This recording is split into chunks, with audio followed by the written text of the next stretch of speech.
Hey everybody, Chris Rice, Killatia here, and we're with Nathan here for ToeJam and Earl back in the group. How are you doing today? Very good, thank you. Very welcome. And from the look of the thing, it looked like you're going back to the early days of ToeJam and Earl. Yes, exactly. Yeah, the first one came out in '91, and it was kind of a cult classic. But the other titles that came out after were really not like the first, and so we definitely want to make the true successor to that first title. Roguelike adventure game, very cooperative, randomly generated, and I think we've hit that mark. If I do say so myself. Okay, and what is there a plot to Back in the Groove? I'm sorry? Is there a storyline to Back to the Groove? Yeah, so it's actually very similar to the first one. In the first game, ToeJam and Earl, they just went on a joyride and kind of crash landed on Earth, and their ship broke apart. You kind of got to collect the pieces to get back to their home planet.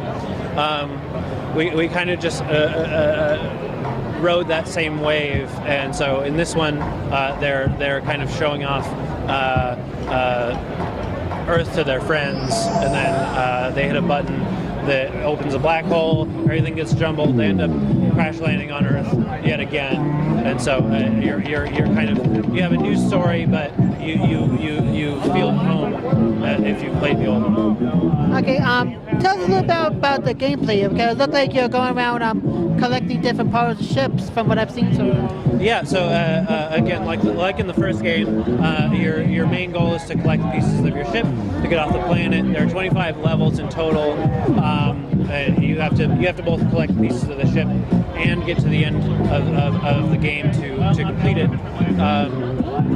It's very co-op heavy.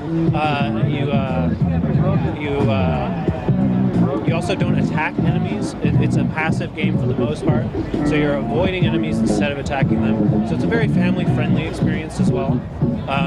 The random aspects of the game make it very wild and unpredictable. There are many power-ups that you acquire randomly. They can either help or hinder your adventure. So it's just like a wild card sort of game. Very 90s in spirit, and overall it's just like a very weird experience, and hopefully a fun one. Okay, and I know the first few games were published by Sega. This time it's going to be like a self-published title games. How the self-publishing experience like? It's been good. It's been interesting. The other ones, there was Sega had an influence in the development, whether creatively or just how they wanted to market it. The second game, Panic on Funkatron, was a side scroller, and that was because of a request from Sega to match more of the popular game type at the time. We kind of have free reign over what we do now, so we can do exactly what we wanted, bring back a classic version of it, but then we can also market it how we want.